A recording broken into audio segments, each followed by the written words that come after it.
You are a now and future saint. That's how Paul opens up his letter to the Corinthians, to the saints who are becoming saints. We just got done celebrating All Saints Weekend, All Saints Day, and All Saints Sunday, and All Hallows Eve, Halloween. And it's a day to remember the dead, those we have lost. It's a day that we remember the saints, those who have gone on before us in the faith.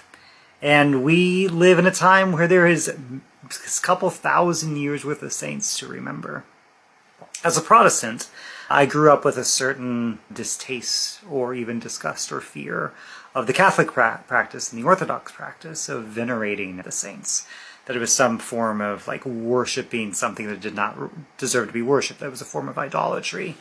And I suppose maybe there's someone out there doing that, but historically, the veneration of the saints was not about confusing who is God and who is not. It was about actually something that Jesus himself said, that God is the God of the living and not the dead.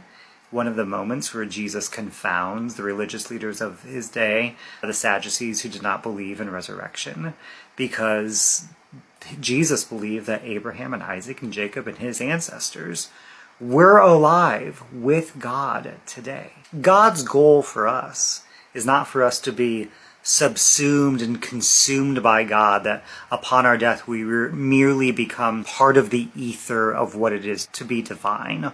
Although we will partake in the divine essence, the divine nature, as 1 Peter says, but as ourselves, as individuals.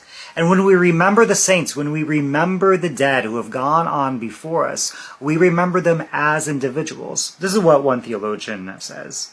He says, the old-fashioned traditional Catholic practice of venerating the saints is something which still stands ahead of us, almost like the distant goal of our own development as a higher future. It means real, genuine, living realization of the fact that they exist, that they are living and powerful, that they are nearer to us than ever, that they are not absorbed by God, but are confirmed by God.